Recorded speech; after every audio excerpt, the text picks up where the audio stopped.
Saya keledainya Tuhan. Kenapa bukan saya kuda pacunya Tuhan? Kenapa bukan saya kuda terbangnya Tuhan? Atau saya kuda berapinya Tuhan? Kenapa bukan saya burung elangnya Tuhan? Burung raja walinya Tuhan? Kenapa mesti keledai? Matius 21 ayat 1 sampai ayat 11. Ketika Yesus dan murid-muridnya telah dekat Yerusalem dan tiba di Betfage yang terletak di Bukit Zaitun, Yesus menyuruh 2 orang muridnya dengan pesan, pergilah ke kampung yang di depanmu itu, dan di situ kamu akan menemukan seekor keledai betina tertambat dan anaknya ada di dekatnya. Lepaskanlah keledai itu dan bawalah keduanya kepadaku. Sayang, Tuhan Yesus mau dua-duanya. Saya keledainya Tuhan. Tuhan mau bukan hanya engkau, tapi anakmu juga. Tuhan mau anakmu juga ikut mengikut Yesus. Haleluya. Nah, jikalau ada orang menegur kamu, katakanlah Tuhan memerlukannya, ia akan segera mengembalikannya. Semua berkata, Tuhan memerlukannya. Hal itu terjadi supaya genaplah firman yang disampaikan oleh Nabi. By the way, Nabi ini adalah Nabi Zakaria 500 tahun sebelum Yesus. Katakanlah kepada putri Sion, rajamu datang kepadamu, ia lemah lembut dan mengendarai seekor keledai beban yang mudah. Maka pergilah murid-murid itu dan berbuat seperti yang ditugaskan Yesus kepada mereka. Mereka membawa keledai betina itu bersama anaknya, lalu mengalasinya dengan pakaian mereka, dan Yesus pun naik ke atasnya. Orang banyak yang sangat besar jumlahnya menghamparkan pakaian di jalan. Ada pula yang memotong ranting-ranting dan dari pohon-pohon dan menyebarkannya di jalan. Dan orang banyak yang berjalan di depan Yesus dan mengikutinya dari belakang berseru katanya, Hosana bagi anak Daud, diberkatilah dia yang datang dalam nama Tuhan, Hosana di tempat yang maha tinggi. Dan ketika ia masuk ke Yerusalem, gemparlah seluruh kota itu, dan orang berkata, siapakah orang ini? Dan orang banyak itu menyahut, inilah Nabi Yesus dari Nazaret di Galilea. Amin. Sekali lagi, amin. Cerita ini selalu diceritakan pada waktu Paskah, tapi hari ini saya mau bercerita pada saudara walaupun tidak Paskah. Cerita ini diceritakan di seluruh buku Injil. Tadi kita baca dari Matius, kalau di Markus ada pada Markus pasal 11 ayat 1 sampai 11, di Lukas ada pada Lukas pasal 19 ayat 28 sampai 40, Yohanes ada pada Yohanes pasal 12 ayat 12 sampai 19. Adalah baik kalau saudara baca supaya saudara mengerti apa yang saya sampaikan hari ini. Amin. Tapi yang saya bawakan dari sini adalah dari Injil Matius, karena hanya ada satu buku di Alkitab yang menuliskan satu hal yang penting yang mau saya sampaikan kepada saudara hari ini. Nah, kalau kita lihat tadi saudara dikatakan bawalah dia kepadaku. 2 perkara di sini. Yang pertama sekali, Tuhan mau kita membawa seseorang, satu pribadi, satu keluarga kepada Yesus. Tuhan perintahkan, bawalah dia. Bawalah dia. Amin. Jadi kita harus membawa mereka pada Yesus. Nah, yang kedua adalah bahwa Tuhan mau memanggil keledai, dia dan anaknya. Dan ini artinya apa? Tuhan panggil kita semuanya. Amin. Beserta dengan generasi baru. Kenapa Tuhan panggil keledai ini? Karena dikatakan bahwa Tuhan memerlukannya, dia mau memakainya. Artinya bahwa Tuhan mau memakai kita semua. Dan keledai ini pun merespon, dan dia ikut dengan murid-murid untuk dipakai Tuhan. Sekali lagi, Tuhan panggil kita semuanya, Tuhan mau memakai kita semuanya, dan kita harus merespon kepada panggilan Tuhan. Amin. Boleh kita berikan tepuk tangan bagi Tuhan Yesus? Tidak ada seorang pun di sini yang tidak dipanggil Tuhan. Tidak ada seorang pun di sini yang tidak punya panggilan Tuhan. Sekali lagi saya ulangi, Bahwa saudara bukan hanya dipanggil pada keselamatan. Setelah itu ngapain? Ya nunggu-nunggu masuk surga lah Pak. Ada yang lebih baik jawabannya, saya sudah selamat, saya terima Yesus. Setelah itu ngapain? Ya diberkati jadi orang kaya untuk memberkati orang lain. Lebih baik sedikit. Tetapi sebenarnya panggilan Tuhan dalam keselamatan itu disertai dengan tujuan Tuhan dalam hidupmu. Jadi di sini saya berhadapan dengan orang yang punya panggilan. Saya ulangi sekali lagi. Di sini siapapun saudara, saya berhadapan dengan orang yang punya panggilan. Saudara harus sadar bahwa engkau adalah penginjil, rasul, nabi, pengajar, dan satu lagi apa? Gembala. Sekali lagi, saudara harus sadar bahwa saudara adalah penginjil, rasul, nabi, pengajar, dan gembala. Sayang, apapun panggilanmu, engkau harus bersiap. Apapun cita-citamu, engkau harus belajar. Bukan karena cita-citamu jadi polisi terlalu tinggi sehingga engkau gagal. Bukan karena cita-citamu jadi presiden lalu terlalu tinggi cita-citamu tak jadi kau gagal. Tidak sayang. Tapi semua harus belajar. Dan engkau harus mengarah pada cita-citamu.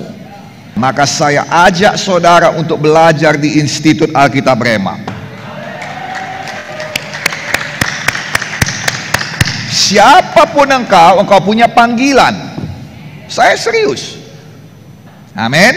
Kembali lagi, tidak untuk mengejek atau merendahkan satu profesi, tapi kita sama-sama tahu bahwa memang yang lebih penting adalah yang saya sebutkan yang tadi. Yang ngerti katakan amin. Nah, sekarang Anda punya panggilan. Ibu rumah tangga pun Anda adalah penginjil. Amin. Amin. Kenapa saudara berkata, saya Pak hanya ibu rumah tangga biasa saya Pak? Padahal saudara ada orang yang jadi bapak rumah tangga tetapi dia juga adalah anggota DPR.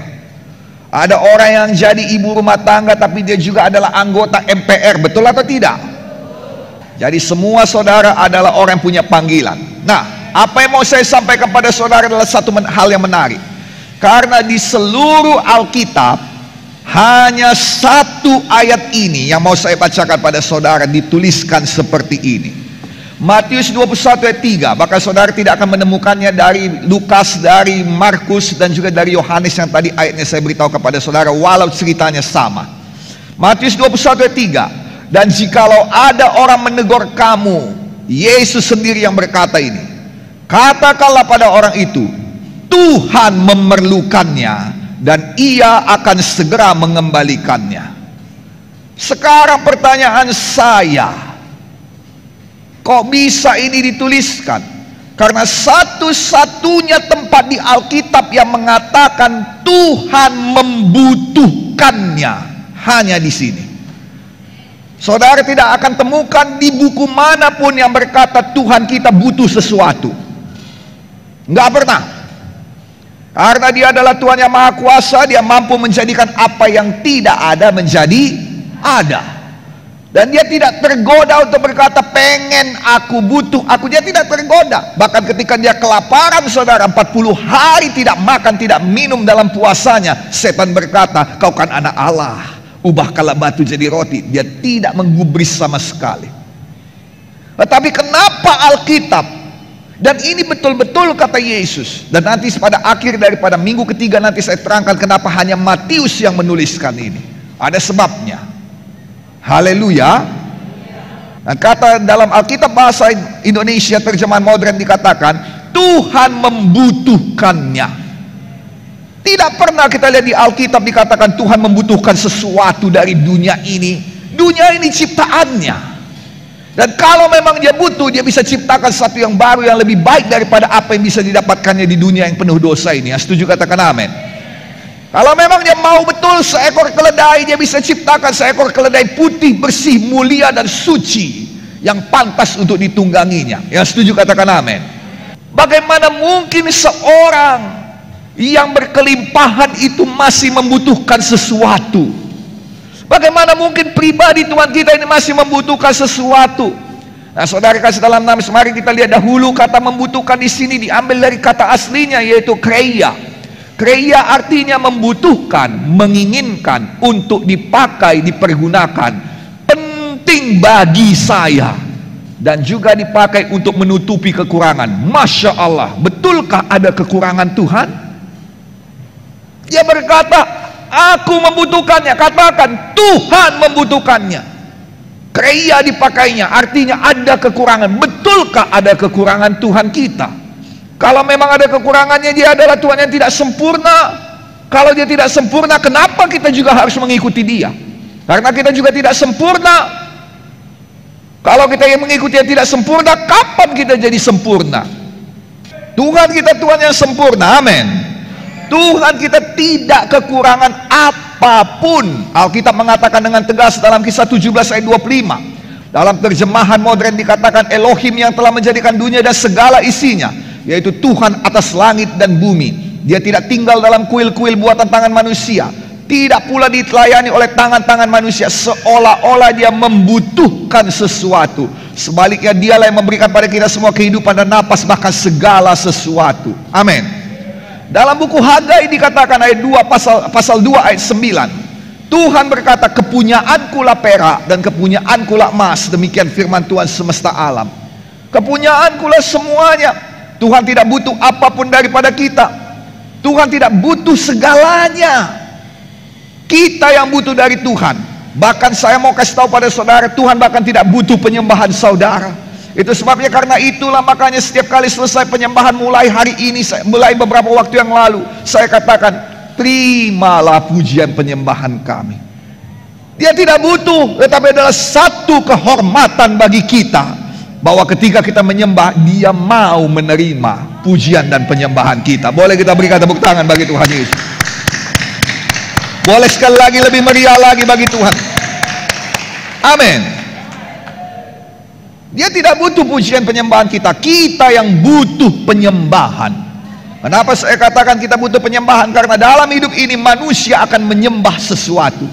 Kalau kita tidak menyembah pada Tuhan yang benar, maka kita menyembah kepada ilah yang salah.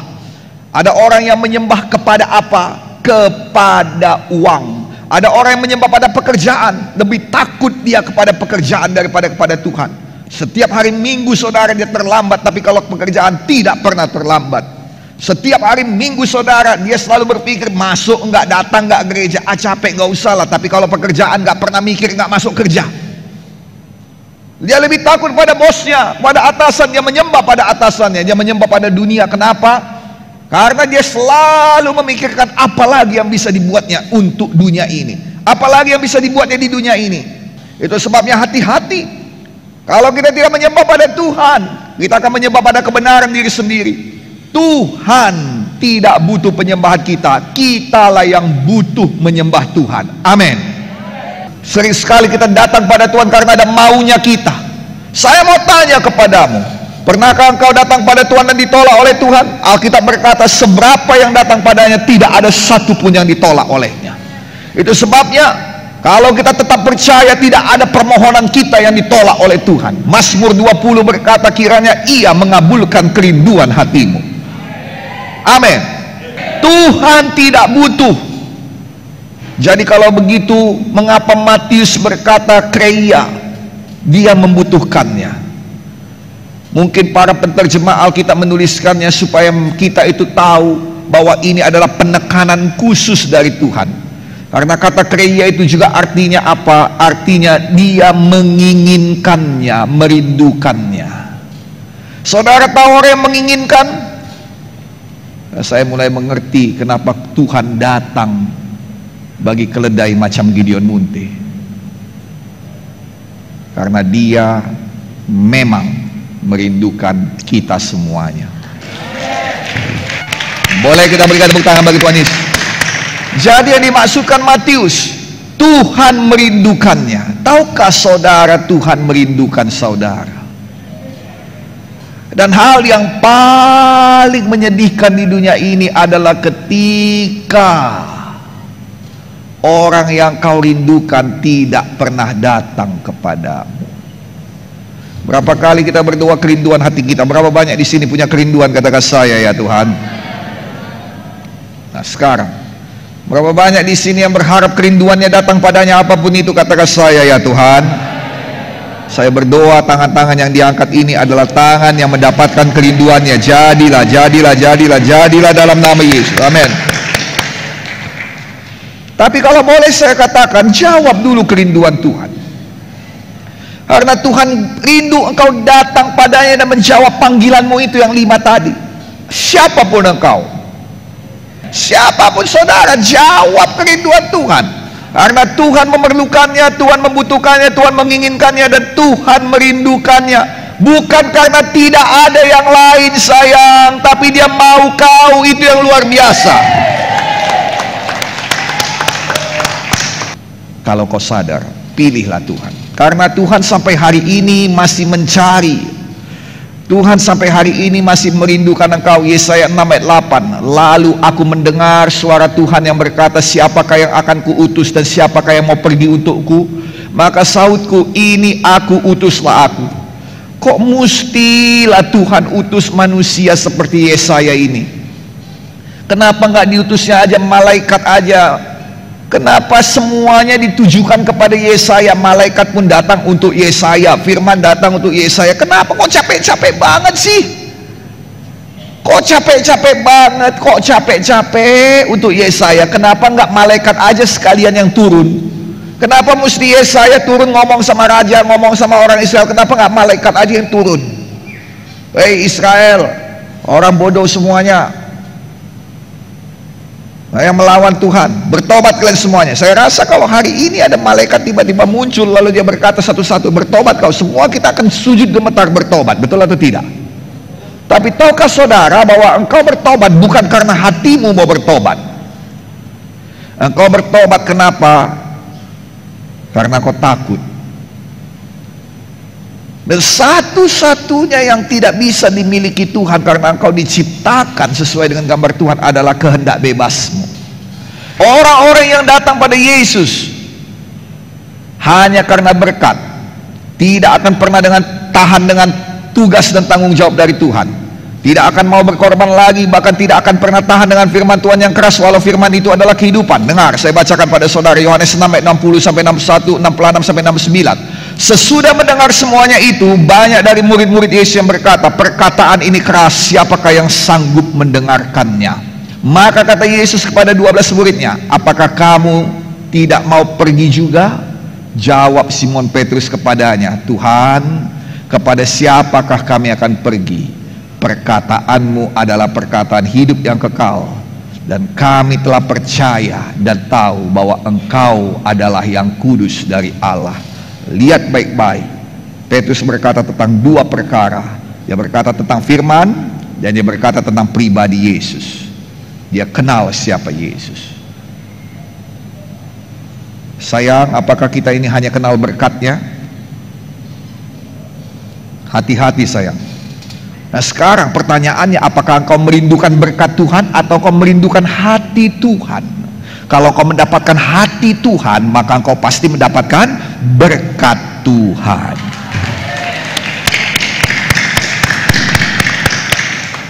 Lihat baik-baik. Kadang-kadang kita manusia ini nggak adil. Kenapa saya katakan nggak adil? Karena engkau sudah suka, cinta kepada seseorang, anakmu, salah pun dia kau bela. Betul atau tidak? Betul atau tidak? Apakah kau tidak pikir bahwa ketika Tuhan cinta kepadamu, salah pun engkau dia tetap bela? Bahkan lebih daripada itu, dia rela mati bagimu. Nah sekarang lihat baik-baik. Yesus memperkatakan firman yang keras. Ada 2 reaksi. Yang pertama meninggalkan Yesus, yang kedua tetap mengiring Yesus. Haleluya. Dan ini pilihan bagimu. Masih mau mengiring Yesus atau meninggalkan Tuhan. Dalam nama Yesus, buat pilihanmu. Amin. Firman Tuhannya sama dengan yang didengarkan oleh murid-murid yang meninggalkan Yesus, dan juga yang didengarkan oleh Petrus. Nah, dengar, yang satu berkata dengan pengertiannya, firman ini keras, kami tidak sanggup menerimanya. Dan dia tadi berkata, siapakah yang sanggup menerimanya? Sayang, dengarkan, ada firman yang keras, ada firman yang bodoh. Yang mengerti katakan amin. Tapi saya tidak membawakan firman Tuhan yang bodoh pada saudara, saya membawakan firman Tuhan yang keras. Dan saya berdoa saudara sanggup menerimanya. Haleluya. Tetapi ada satu lagi yang berkata, firman Tuhan yang keras itu adalah hidup yang kekal. Nah sekarang, reaksi dan pengertian kita ini datang dari hati. Semua berkata dari hati. Nah saudara, kalau kita itu datang untuk berkat, pemulihan, kuasa saja, maka sesungguhnya kita menjadi orang-orang sombong yang kita rasa sudah tahu semuanya. Aku sudah diberkati, aku sudah dipulihkan, aku punya kesaksian. Nah sayang, padahal itu semuanya baru paket pertama. Semuanya itu diberikan Tuhan hanya kepada orang yang lahir baru, namanya sozo. Ada 7 paket yang diberikan Tuhan, 7 hal diberikan Tuhan yang pertama-tama kepada orang yang menerima Tuhan. Itu namanya sozo. Di dalamnya ada keselamatan, ada kesembuhan, ada namanya kelimpahan berkat, ada namanya pemulihan. Amin saudaraku. Semua ada di dalam sozo. Jadi kalau Anda membanggakan, aku sudah tahu semuanya karena aku sudah dipulihkan, aku sudah tahu semuanya karena aku sudah diberkati. Sayang, itu belum apa-apa. Itu bukan pengikut Yesus yang sejati. Amin. Amin. Tapi orang yang betul-betul mengikut Yesus sejati, dia pilih Yesus walau apapun yang terjadi. Dan saya mau memberitahukan pada kita semuanya bahwa kita harus memilih pilihan yang benar.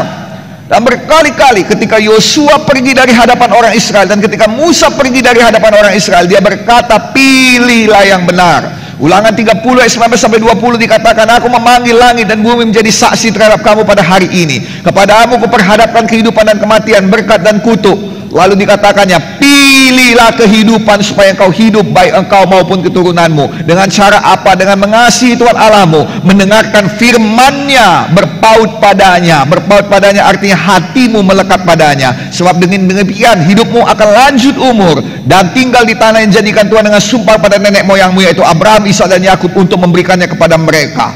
Pilihlah Yesus dengan segenap hati. Dan orang yang memilih Yesus dengan segenap hati adalah pribadi yang tetap mengiringi Yesus walau apapun yang terjadi.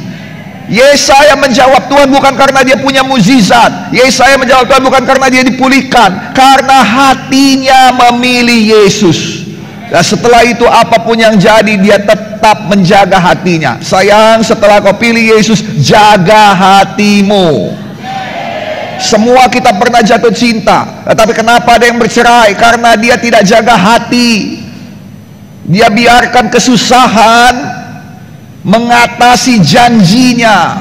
Dia berjanji dalam susah, dalam senang, dalam sakit, dalam sehat, dalam miskin, dalam kaya, dalam segala perkara. Tetapi di tengah jalan dia berkata, sudah cukup, nggak bisa lagi. Bayangkan kalau Yesus juga demikian. Ketika dia dicambuk 1 kali, dia berkata dalam susah, dalam senang. 2 kali dicambuk dalam susah, dalam senang. 3 kali, 10 kali, 20 kali. Dia berkata, ini udah kelebihan. Nggak kayak gini seperti yang kubayangkan. Yang ngerti katakan amin. Batal semuanya kita di sini, nggak ada gunanya sayang. Tapi sampai ke Golgota, sampai dia katakan sudah selesai. 1 Korintus 2 ayat 26-29. Ingat saja saudara-saudara bagaimana keadaan kita ketika kita dipanggil menurut ukuran manusia. Tidak banyak orang yang bijak. Bukan tidak ada, tapi tidak banyak. Tidak banyak orang yang berpengaruh, tidak banyak orang yang terpandang. Tapi apa yang bodoh bagi dunia dipilih Allah untuk memalukan orang-orang berhikmat, dan apa yang lemah bagi dunia dipilih Allah untuk memalukan apa yang kuat. Apa yang tidak terpandang dan yang hina bagi dunia dipilih Allah, dan bahkan apa yang tidak berarti dipilih Allah untuk menyediakan apa yang berarti, supaya jangan ada seorang pun manusia yang memegahkan diri di hadapan Allah. Artinya walaupun kita hina, keledai, tapi keledai itu ikut bersama-sama dengan Yesus, dan keledai itu ikut disoraki. Hosana. Dan keledai itulah yang memijak baju-baju yang disediakan bagi Yesus. Yang mengerti katakan amin. Yesus tidak menginjaknya, keledai itu yang menginjaknya. Keledai itu yang ada di atasnya. Dengarkan sayang, itulah yang jadi kepada keledainya Tuhan. Itulah yang jadi kepada orang-orang yang dipanggil Tuhan, yang dipilih Tuhan, yang mengatakan ya kepada Tuhan. Haleluya. Itu sebabnya Tuhan panggil kita semuanya keledai. Bukan siapa-siapa bodoh, tetapi tidak tetap bodoh. Yang mengerti katakan amin. Satu lagi yang terakhir dan saya segera selesai. Amin. Dengarkan baik-baik. Mengikut Tuhan dari kejauhan. Ada yang berkata, saya tetap ikut Tuhan kok, saya setia ibadah, tetap melayani, bahkan saya memberi dengan berkorban kepada Tuhan. Tapi tolong Pak Pendeta, jangan ngomong saya jadi pendeta. Ada satu orang pengusaha setiap kali datang, dia takut jumpa dengan saya. Kenapa? Karena saya selalu berkata, kapan kau jadi gembala? Dia punya hati gembala, dia baik sekali. Tapi dia selalu berkata, janganlah, janganlah, janganlah, janganlah. Dia takut kenapa? Karena dia belum tahu apa yang saya katakan ini. Dia takut kenapa? Karena dia belum dengar apa kata firman Tuhan ini. Tapi saya berdoa kalau dia dengar, dia memilih untuk menjawab ya kepada Tuhan. Yang setuju katakan haleluya. Sama seperti saya berdoa, saudara juga menjawab ya kepada Tuhan. Bukan untuk nambah-nambahi mahasiswa Institut Alkitab Rema. Enggak ada gunanya sayang. Lebih bagus saudara seberapa yang dikirimkan Tuhan. Dan saya mau saudara tahu bahwa ketika saudara jawab panggilan Tuhan, saudara mempersiapkan diri saudara. Tolong jangan jadi kelas bawah kalau engkau bisa jadi kelas atas. Amin. Jangan katakan aku hanya jemaat biasa lah Pak Pendeta, aku bisnismen aja lah Pak Pendeta, aku akan sokong pekerjaan Tuhan. Nah saudara, itu lebih baik sedikit lebih baik daripada orang yang datang kepada Tuhan hanya untuk berkat saja yang tadi kita bicarakan. Tetapi mengikut Tuhan dari jauh adalah tanda orang yang telah kehilangan persekutuan dengan Tuhan. Waktu Yesus bersama dengan mereka, murid-murid, Petrus tidak pernah mengikut Yesus dari jauh. Tetapi ketika Yesus diambil daripadanya, dia hanya bisa mengikut Yesus dari jauh. Dan pada akhirnya dia menyangkal Yesus dan meninggalkan Yesus. Yesus melihat dia dengan tatapan sedih, dia pun lari dari hadapan Yesus dengan tangisan. Dari jauh sayang kau tidak dapat apa-apa.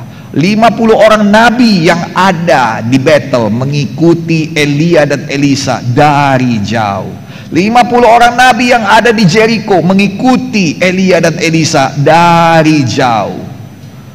Tapi Elisa yang mengikuti dari dekat pulang dengan pengurapan 2 kali ganda. Nabi-nabi yang 50 itu, baca Alkitabmu, pulang dengan capek.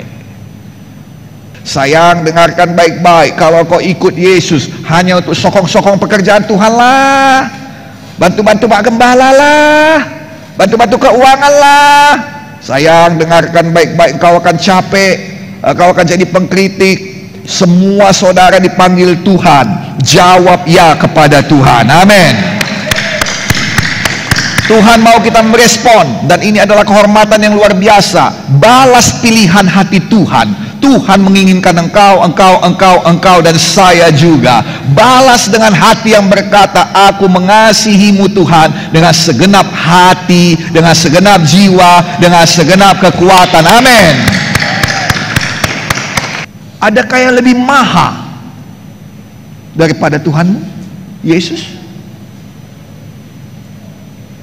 Adakah tempat di mana engkau bisa lari dan engkau mendapatkan ketenangan hati lebih daripada Yesus?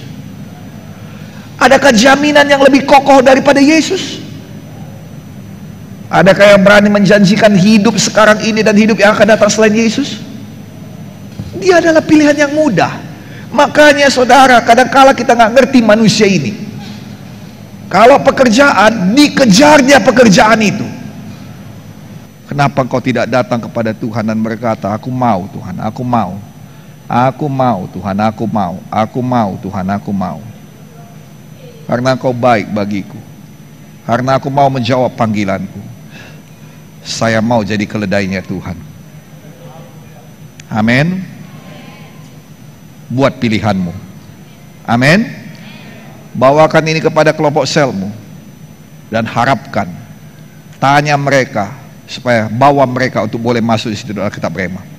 Yang suka cita katakan amin. Karena tidak ada orang yang dibawa Tuhan ke GKI jemaat biasa, semua punya panggilan. Nama Yesus. Sampai pada panggilanmu. Sampai pada panggilanmu untuk kemuliaan Tuhan. Boleh lebih semangat lagi? Mari kita bangkit berdiri. Mari kita bangkit berdiri.